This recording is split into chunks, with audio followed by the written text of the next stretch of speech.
Hi, welcome to After Hours with 27 Inc. I'm your host and a fellow learner who's curious to know about what's going on with all that jazz in the public relations world. Now, have you ever tried explaining to your parents that you work in a PR firm? Well, personally, I tried explaining to my mom that I work in a PR agency, and all I received from her was a very confusing glance. Now, to combat that itself, we have this special segment for you to understand all the basics of PR. And I am curious to know, so I cannot explain it to you myself. So I have with me, who's going to chat with me, Mr. Nilay, spare some of his insights and explain to me why PR still makes sense. Thank you so much, Jyoti, for inviting me for this show. And I'm looking forward to a really fruitful discussion. So yeah, we should begin the conversation.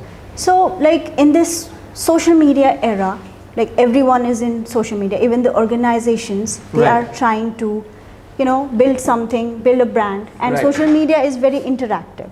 So even in this digital savvy world, why do you think PR still makes sense? First of all, बहुत सारे ऐसे लोग हैं, they don't even understand what PR is. True. that you were explaining when you were giving the monologue. About my parents. Yeah. So basically, first of all, let's understand what PR is. PR का मतलब होता है public relations. और ऐसे जितने भी mediums हों, चाहे वो ओन्ड मीडियम जिसको हम सोशल मीडिया कह सकते हैं, ओन्ड मीडियम को मैं थोड़ा सा एक्सप्लेन करना चाहूँगा। जो भी मीडियम में आप अपनी चीज़ों को कहने के लिए आपका अधिकार है और आपके पास है वो चीज़ें, उसको ओन्ड मीडियम कहते हैं। Whatever owned medium you can use, whatever earned medium you can use, whatever shared medium you can use, जितनी भी डिफरेंट मीडियम्स हैं उनको इस्तेमाल करके जब आप एक लार्जर ऑडियंस तक पहुंचते हैं तो उसको पब्लिक रिलेशन कहा जाता है। Okay. अब जब पब्लिक रिलेशन की बात होती है, देन यू आस्क मी कि इस सोशल मीडिया एज में पीआर किस तरीके से रेलेवेंट है। पीआर हमेशा से ही रेलेवेंट रहा है and PR will be relevant forever. There is a reason behind it. When we talk about social media, it comes under owned media space. It means it is run by the person जो अपने बारे में कहते हैं। ये वही बात है ना कि मैं अपना नाम बताऊँ, मेरा नाम नीलांकुर भारती है, और कोई आपके बारे में कहे कि इसका नाम नीलांकुर भारती है, तो यहाँ पे जब मैं कह रहा हूँ कि मेरा नाम नीलांकुर भारती है, इसका मतलब है कि मैं सोशल मीडिया पे अपना एक एक प्लेटफॉर्म और अपना एक प्रोफाइल बना के ये बात कह रहा हूँ। पर पीआर का मतलब है जब थर्ड पार्टी आपको इंट्रोड्यूस करती है, थर्ड पार्टी आपके बारे में बात कर रही होती है, जिससे क्रेडिबिलिटी फैक्टर बहुत ही बड़े लेवल पे इंक्रीज होता है और ट्रस्ट फैक्टर बहुत ही बड़े लेवल पे इंक्रीज होता है। आई एम श्योर जितने भी लोग आज कोई भी ब्रांड यूज कर रहे हैं वो इस बात को जरूर महसूस करेंगे कि वो उस ब्रांड को तभी इस्तेमाल कर रहे हैं जब उस ब्रांड के ऊपर उनका ट्रस्ट है, जब उस ब्रांड को लेके एसोसिएशन फील करते हैं। So PR actually develops that association between a brand as well as the audience. So that is what the PR is. Okay. या Alright, so talking about traditional PR, like you said, कि brand they don't have to talk about themselves, मतलब third party अपने बारे में बात कर रही है, तो I'm sure like many of the people are still not very clear about why press releases then, like why is the use, what is the use of press releases rather. So like press releases, isn't it the thing of the 90s? Like what do you have to say about it?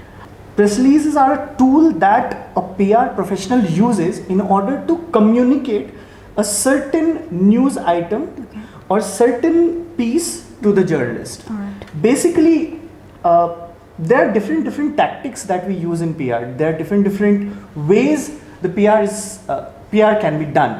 जिसमें press release एक form है। अब सबसे पहले आपने जो मुझसे सवाल किया कि प्रेस रिलीज जो है वो 90s की बात होगी, पुरानी बात होगी, इस वक्त पे उसका क्या महत्व बनता है। आज के जितने भी वेज हैं उन सारे वेज में अगर मीडिया तक रीच आउट करने का आज भी सबसे कोई अच्छा मीडियम है, क्योंकि हमेशा हमें याद रखना चाहिए कि जो प्रेस रिलीज है वो एक न्यूज़ आइटम है। इट्स लाइक आप कभी भी अपने प्रोफेशनल वर्क के लिए ईमेल का इस्तेमाल करते हैं पर व्हाट्सएप का इस्तेमाल नहीं करते हैं। व्हाट्सएप कहीं ना कहीं आपके पर्सनल स्पेस के कम्युनिकेशन को डिफाइन करता है। ठीक उसी तरीके से आप मैसेज तो कुछ भी भेज सकते हैं मीडिया को, पर अगर आपको एक सर्टेन वे में ब्रांड के जो हैपनिंग हो रही है उसको कम्युनिकेट करना है, then you have to use the form of press release. Press release is nothing, okay, it's very basic, it's a form of communication जो हम मीडिया तक पहुंचाते हैं, और वो कम्युनिकेशन ब्रांड को लेके होता है. So basically, honestly speaking, it is never going away. Yeah. You know, that is what press release is. So I mean, ये 90s हो, अभी हो, या फिर in future, ये फॉर्म रहेगा ही रहेगा. That's true. I think press releases aren't going anywhere. Yeah. So, but you know, I have a question. Like you Yeah. said, press releases on that line that it's not going anywhere. Although advertising is very instant. Sure. And PR isn't that instant. Like they don't get instant reaction. And most of the organizations, they want instant results. Like, okay, I have invested so much in this PR agency. You are doing this for me. I'm running my ad. I am getting all the insights. But how instant I am getting the reactions from PR? So what do you have to say that if people say that PR is not instant, but it is credible? Okay, there are 2-3 things that we should consider over here. First of all, let's basically first understand what advertising does and what PR does. Advertising is again talking about themselves, right? Talking about yourself. If I'm saying I'm the best, I'm the best, I'm the best, that's advertising, right? Nowadays people are aware on all the social media platforms, और जितने भी mediums हमारे पास available है, उस medium में अगर हम देखते हैं तो ये बहुत evident होता है कि आप अपने बारे में बात कर रहे हैं, आप खुद को बेस्ट बता रहे हैं, तो लोगों को पता है कि आप बेस्ट हैं या नहीं है, यू नो. बट अगर हम पीआर की बात करें, completely understand it's a time taking process, but again the trust and credibility factor that PR adds to the value creation of your company is very different than the advertising. Secondly, थोड़ा सा इसको हम लोग इस वक्त पे scientifically भी समझने की कोशिश करते हैं. पहले जो अटेंशन स्पैन हुआ करता था किसी भी इंसान का, the attention span was about 12 seconds, 13 seconds, 14 seconds. Due to pandemic और जितनी ज़्यादा हमारे पास इंफॉर्मेशन एवरीडे के रोज़मर्रा की ज़िंदगी में आती है, उसके हिसाब से वो attention span बहुत कम हो गया है. It's about 3 to 5 seconds. Now, अगर किसी को भी एडवर्टाइजिंग के थ्रू ही अगर उनको रिजल्ट चाहिए, तो वो एडवर्टीजमेंट उनको एक लंबे वक्त के लिए करना पड़ेगा. लास्ट कौन सा एड आपको याद है, आप मुझे बताएं.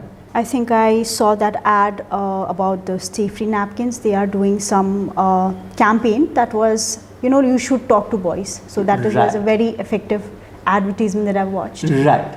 But tell me something, अगर वो एडवर्टीजमेंट आप एक बार ही देखें और स्टे फ्री सिर्फ अपनी बात कह रही हो, और वहाँ पे वो स्ट्रैटेजिकली आपसे कम्युनिकेट करने की या आपकी इमोशन से कनेक्ट करने की कोशिश ना कर रही हो, तो क्या आप उसको याद रखेंगे?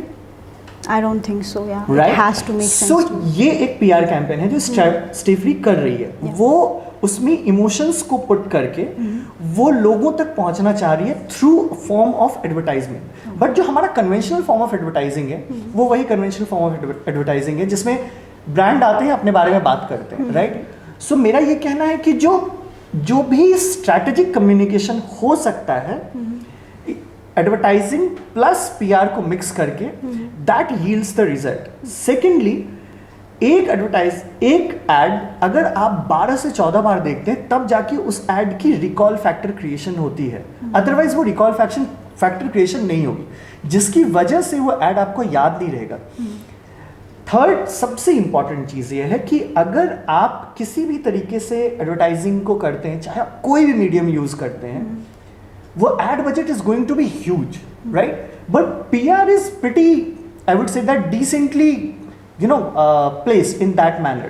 Okay. PR is not that expensive, fourth सबसे इंपॉर्टेंट चीज़ ये है कि जब हम PR की बात करते हैं तो हमें एक और बात समझनी चाहिए कि हमारा ऑब्जेक्टिव क्या है. एडवर्टाइजिंग आपको ब्रांड अवेयरनेस क्रिएट कर सकता है.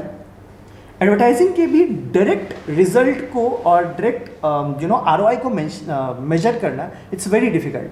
बट अगर हम PR की बात करें तो PR आपके क्रेडिबिलिटी फैक्टर के साथ ही लॉन्ग टर्म में, अगर आपका शॉर्ट टर्म ऑब्जेक्टिव है कि एक पर्टिकुलर प्रेस रिलीज के थ्रू मुझे कम्युनिकेट करना है सर्टेन चीज़ों को, वो आपको गूगल पे आराम से न्यूज़ सेगमेंट में you can see that, right. And second, अगर हम बात करें कि आपको एक सर्टन वे में, जैसे आपने मुझे स्टेफरी का ऐड की बात करी, सो उसकी जो कम्युनिकेशन है, पहले जो प्रोसेस है उसमें वीडियो बनाया गया होगा, पीआर एजेंसीज इन्वॉल्व होगी उसमें, जिनका कम्युनिकेशन होगा कि हमें इस तरीके से जो जेंडर बेसिस है और जो जेंडर गैप है जिसको आप बोल सकते हैं, उसको ख़त्म करना है इस पर्टिकुलर प्रोडक्ट को लेके। वो पूरा कैंपेन बना और फिर उस कैंपेन के ऊपर वीडियो के बाद भी एक पूरी पीआर कैंपेन रन कर गई। So basically it's the entire process. So मेरा ये कहना है कि एडवर्टाइजिंग के लिए जो बजट चाहिए वो बजट पीआर में नहीं होता है, but PR is going to be the really effective form and it has been proven a really effective form. You know, Steve Jobs ने कहा था कि अगर उसके पास एक penny last बचेगा तो he'll spend on PR. So that's very important. A guy who is sort of god of marketing talks about PR, not advertising. So I believe that. Yeah, but just to add on that, but you said PR and advertising together make a brand. You know, it's what gives the brand the kind of recognition that they desire for. True. But don't you think PR and advertising, they are like, you know, लोग उसको confuse करते हैं. They think that it's part of the same thing. So how can you explain that they are not, that they are not a part of the same let's thing? first understand again. PR एक communication का form है और उस communication के form में advertising जो है वो आपको reach देती है. Ad क्या है? Ad कितने form में होता है? Ad आपकी वीडियो फॉर्म में हो सकता है, एड आपके प्रिंट फॉर्म में हो सकता है, और एड आपको ऑनलाइन फॉर्मेट में हो सकता है, right. These are the 3 formats basically होता है। चौथा फॉर्मेट है जो कि यू नो थ्रू ऑडियो हो सकता है, पॉडकास्ट के थ्रू हो सकता है, रेडियो के थ्रू हो सकता है, इन सारी चीज़ों पे हो सकता है। पर जब भी हम ऐड की बात करते हैं तो जो सामने जो उसको सुन रहा होता है ऑडियंस, उसको पता है कि ये एडवर्टीजमेंट जो है वो एक ब्रांड के थ्रू हो रहा है, ब्रांड ने कहा है। बट जब पीआर की बात होती है, लेट्स से यू नो अभी कुछ सालों पहले विक्स का एक बहुत ही बेहतरीन कैंपेन हुआ था। Let's understand that campaign, touch of care, I guess, if I am not wrong, may be उसमें मैं कंफ्यूज हो सकता हूँ कि वो एग्जैक्ट वर्ड्स क्या थे। पर उस कैंपेन में बेसिकली विक्स ने यू नो एक केयर जो कि एक बहुत ही स्ट्रॉन्ग इमोशंस हैं ह्यूमन को, उसको टच करके अपने ब्रांड को प्रमोट करने की कोशिश करी थी। यू नो उस पर्टिकुलर कैंपेन को पॉपुलर करने के लिए कि this particular campaign is really successful, press release का इस्तेमाल किया गया, राइट। लेट्स से आपने एक कैंपेन क्रिएट किया XYZ कंपनी के लिए, आपने उसमें इमोशंस डाला, आपने उसके अंदर बहुत सारे ऐसी चीज़ें डाली जिसकी वजह से यू नो वो क्लिकेबल हो गया, लोगों तक पहुंचा। पर एक्चुअली उसका इम्पैक्ट दिखे, ये इम्पैक्ट कैसे पता चलेगा जब तक उस पर स्टोरी नहीं होगी तो, राइट। इसीलिए एक पूरे कैंपेन में, जैसे कहते हैं कि if you want to actually do a really successful marketing campaign, you'll have to tick all the boxes. Okay, you'll have to you should use PR, you should use advertising, you should use influencer marketing, you should use shared media as well. So you need to use everything, right? But again I'm saying कि depend करता है objective पे कि क्या आप achieve करना चाहते हो, आपका goal क्या है उस वक्त पे. So like you said, perception building happens in PR. But you know, for a brand, perception building is everything. Then why do people say that, you know, PR is also managing but not only building brand perception? Like how is PR managing the brand as well? You need to actually give me more clarity about what managing means. So I want to highlight one of the things that you said about Steve Jobs. Of course, he's built such a huge brand. But I never saw it as, you know, that was some sort of perception building as well.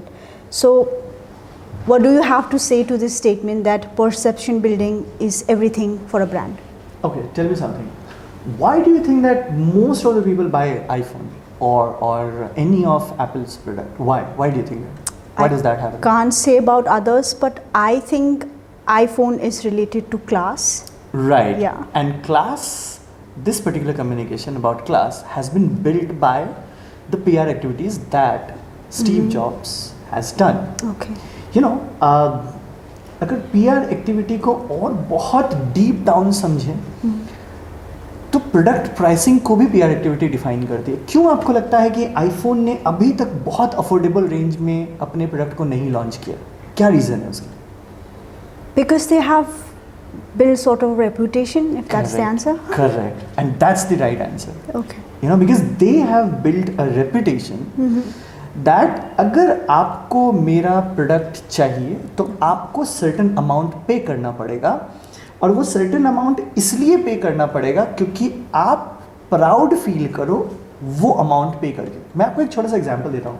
McDonald's ने जो अपने outlets हैं वहाँ पे self serve क्यों रखा है?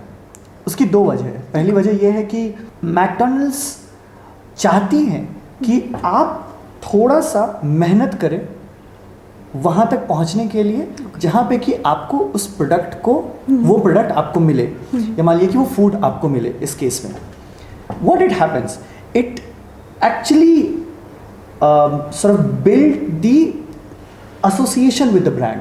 Okay, let's say आपने देखा होगा अभी प्रेजेंट एग्जाम्पल है, जब भी मोदी जी भाषण देते हैं, हमारे prime minister whenever he goes और कोई भी भाषण देते हैं, तो आप देखिए कि वो क्या करते हैं, वहाँ पे वो क्वेश्चन आंसर करते हैं, वो पूछते हैं, वो कनेक्ट करने की कोशिश करते हैं जो लास्ट मैन स्टैंडिंग है, जो सबसे एंड में खड़ा है, राइट? वो एसोसिएशन स्टैब्लिश करना है, और वो किसका पार्ट है? वो एक कम्युनिकेशन स्ट्रैटेजी का पार्ट है। सो जो भी कम्युनिकेशन स्ट्रैटेजी का पार्ट है, और वो अलग अलग तरीके से कोई भी ब्रांड इस्तेमाल कर सकती है, इंडिविजुअल इस्तेमाल कर सकता है, वो सारा पीआर एक्टिविटी के अंदर आता है। तभी मैंने कहा कि स्टीव जॉब्स ने कहा था कि जब भी if one penny is left in his pocket, what he would do, he would spend on the perception. Let's say you tell me something, सबसे ज़्यादा इम्पॉर्टेंट क्या है? बहुत ही सिंपल तरीके से अगर मैं समझाने की कोशिश करूँ कि एक इंसान को इज्जत के साथ रहना या फिर जेल के अंदर रहना विद सो मच लग्जरी, और बिना इज्जत के रहना। इज्जत is what? It's reputation, right? People go and sometimes buy the reputation, and we know how it functions, right? In this social media age, and a lot of things that happens. So brands also needs to establish that reputation. Sometimes they buy that reputation, sometimes they manipulate around, their reputation, but at the end of the day what matters is reputation. True. And it can be built through PR activity, because PR creates perception. So that's what it is. Then I have this question. Sure. It's a personal question. Like, I don't come from a PR background myself, and I've always been more of a social media kind of person, because, like I said earlier as well, that it gets you instant results. Like, whether your ad is running successfully or whether your posts are doing successfully or not. But like how PR is helping brand find his voice, because I think social media, like for example, I am a huge fan of Zomato's social media page, especially their Instagram. They have this really interactive thing that they do, and they, it's really relatable to me. But PR, of course, like in a traditional PR, you have press releases sent, you have their appointment news, every day-to-day activity that they're doing. It goes through a media. Then, in this situation, how do you think that PR is helping the brand find its voice? Like, they are relatable, they are young age, they are, a new age technology company, for example. How do you think PR is helping find that voice? All right. So let's say for new age technological company, the objective can be different, right? Let's say when Zomato must have started their first operation, उनके पास ये certain audience base या database नहीं होगी, right? ताकि वो सारे लोगों को इन्फ्लुएंस कर सके। उसके लिए उन्होंने क्या किया होगा? उन्होंने अपने कम्युनिकेशन को इस्टेब्लिश करने के लिए whatever they wanted to communicate, they must have used certain platforms, right? Correct. It's very simple. अगर उनका ऑब्जेक्टिव और किसी भी ब्रांड का ऑब्जेक्टिव अगर फंड रेज करना है, तो वो किस तरीके से कम्युनिकेट करेंगे? अगर उनके पास पूरी लार्जर ऑडियंस नहीं है, और साथ में जो ऑडियंस है अगर वो उनको फंड नहीं दे सकती है, अगर वो क्राउड फंडिंग प्लेटफॉर्म पे नहीं है एंड सर्टेन थिंग्स, तो how will they secure fund? मैं थोड़ा सा अलग जा रहा हूँ आपके सवाल से, बट वो वापस आपके सवाल पे आऊँगा। बेसिकली वहाँ पे अगर ऑब्जेक्टिव फंड रेज करना है, तो उनको ये बताना पड़ेगा through media that we are looking for fund, and we have done this in this particular period of time.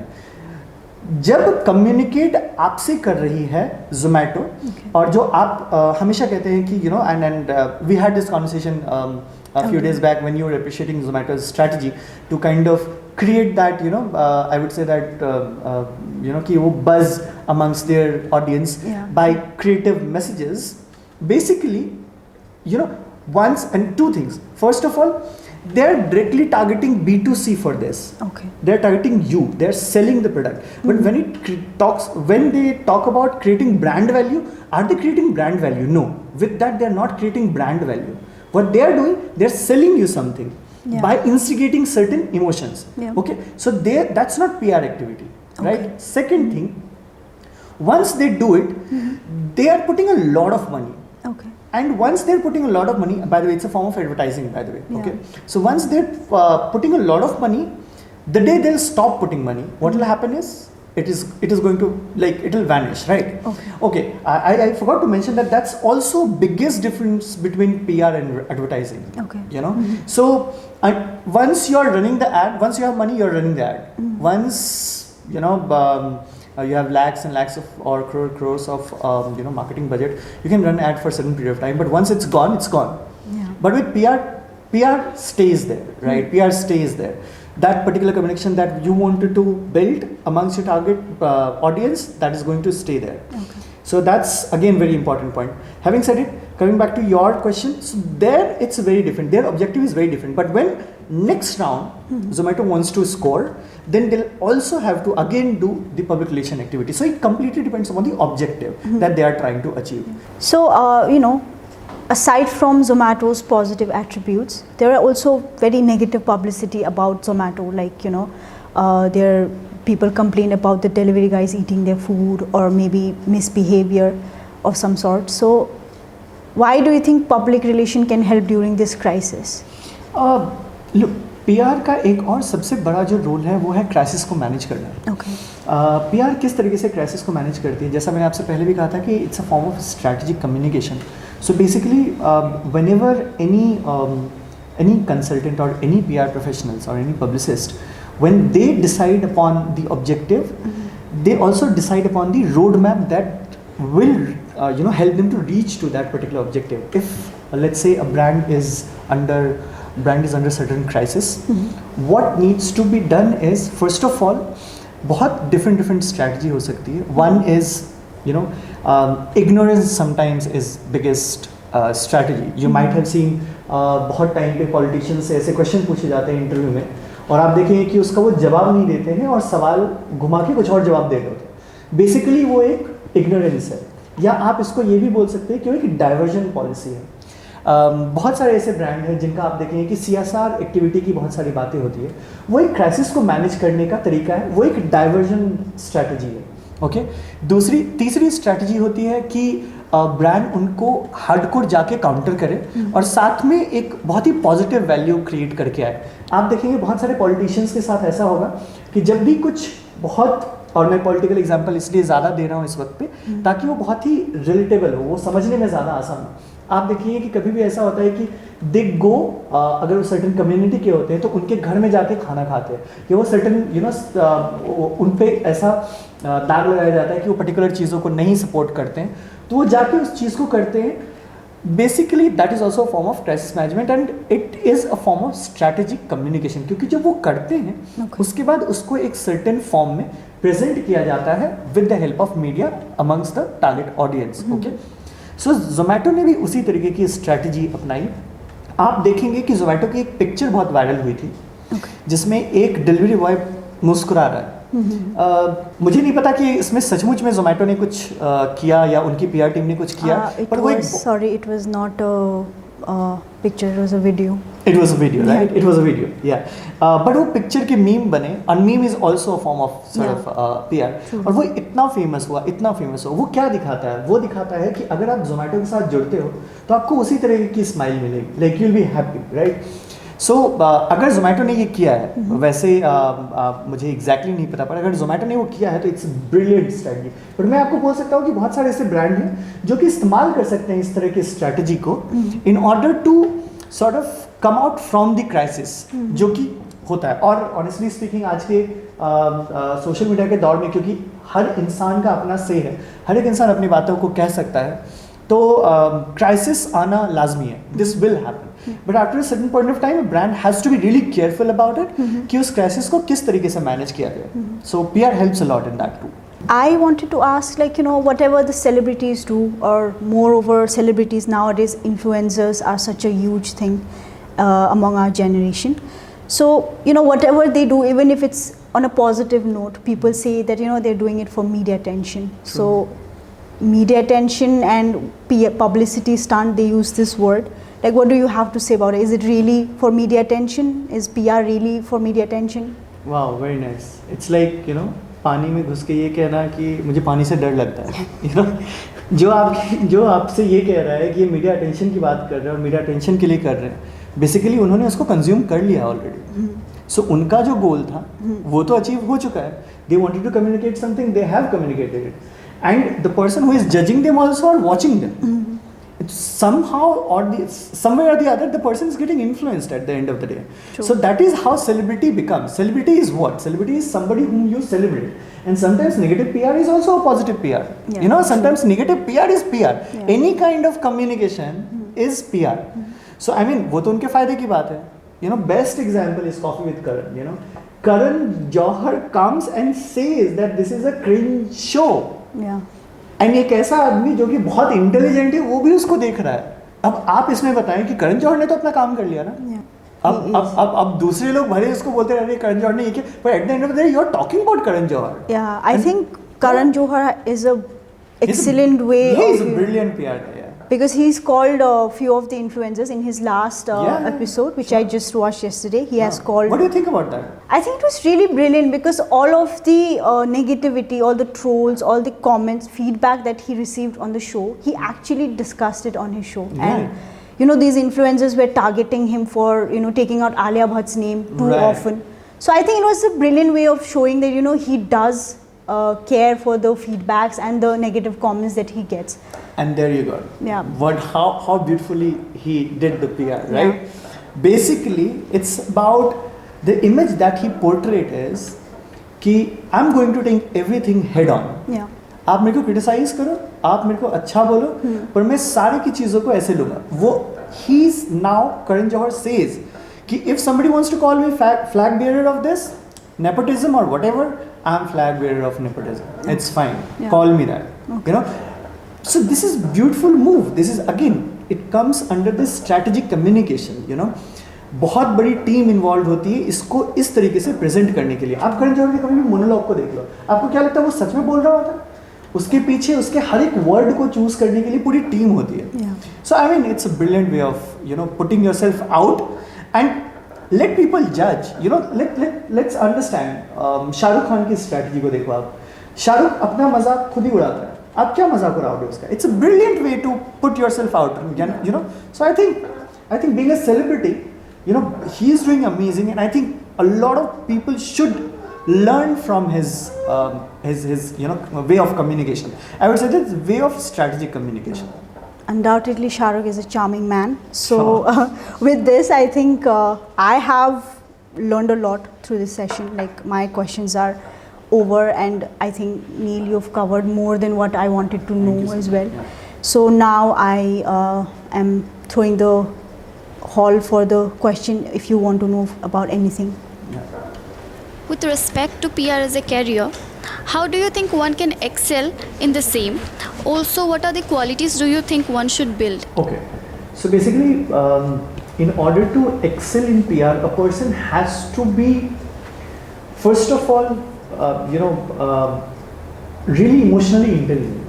You know why I'm saying that this is the most important virtue the person should possess is, and it can be acquired, by the way, because while you're in PR, you get a lot of rejections from the journalist.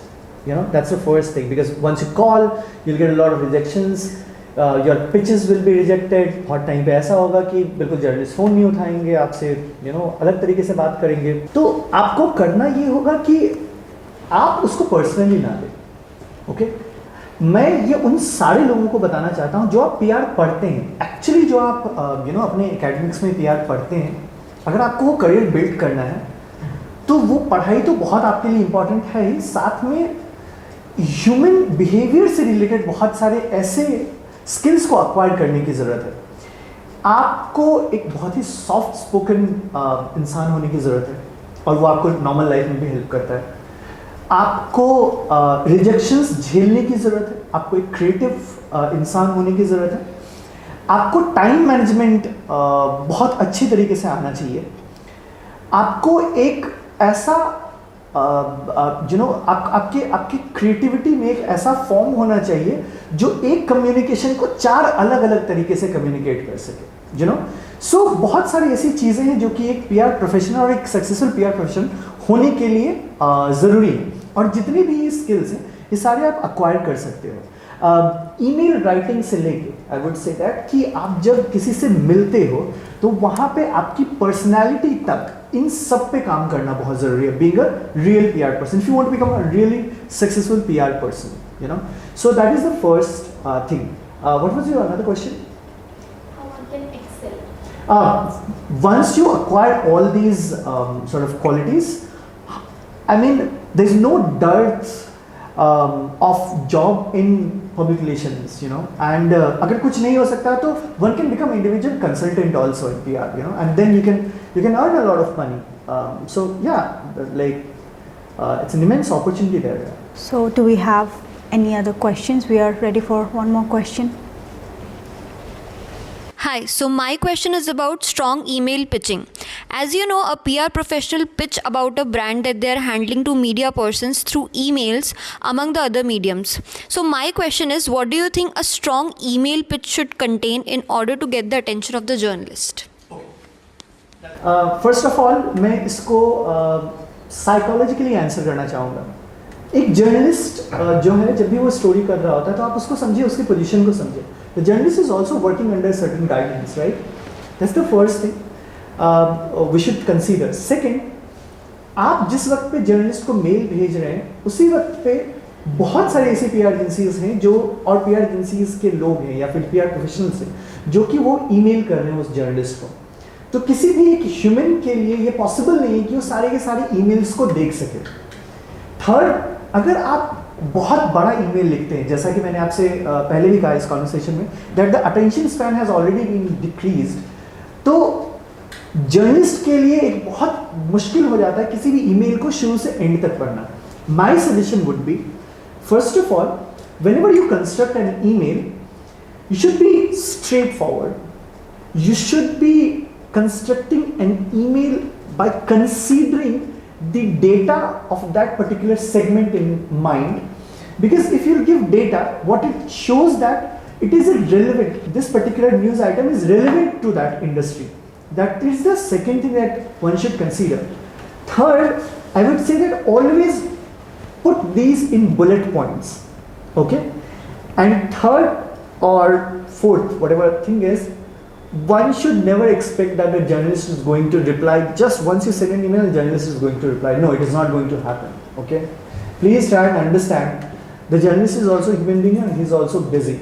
So give some time, then kind of follow up on that email. Probably you'll get a reply after that. But your email should be really straight, should not be waste of time, and you should also send email to the right journalist. If a journalist is writing on sport, and you are sending lifestyle email to them, like it is not relevant to them, right? One more point you can actually consider over here, that जो subject line आप लिखते हैं वो subject line बहुत ही catchy और unique होना चाहिए। Subject line वो लिखिए जो आप भी पढ़ना चाहते हो। Put yourself in the shoes of the journalist. Understand कि आप कौन सा email आपके पास आएगा आप open करोगे और कौन सा email आएगा जो आप open नहीं करोगे। आज भी लोग normal pitches एक पिच स्टार्ट करते हैं और सेम पिचेस को करते रहते हैं, सेम पिचेस को करते रहते हैं। It's not going to work, right? I would also suggest that make email really personalised, because it's very simple, giving Jyoti's Zomato answer, what did she say? That Zomato's all the messages are really personalized, नाम लेके वो बताते हैं। तो कभी भी BCC में मत करो, थोड़ा टाइम दो, थोड़ा एफर्ट दिखाओ और फिर देखो जर्नलिस्ट आपको रिस्पॉन्ड करते हैं। So with this, I think it's time that we wrap up, and I am truly hoping that this was really informative for you and you really enjoyed and you gained some knowledge, because personally I really did enjoy this session, and thank you, Neil, for being here, Thank you so taking much, out Jyoti. time. Next, you have any questions, you note it down. We'll be back with another segment soon.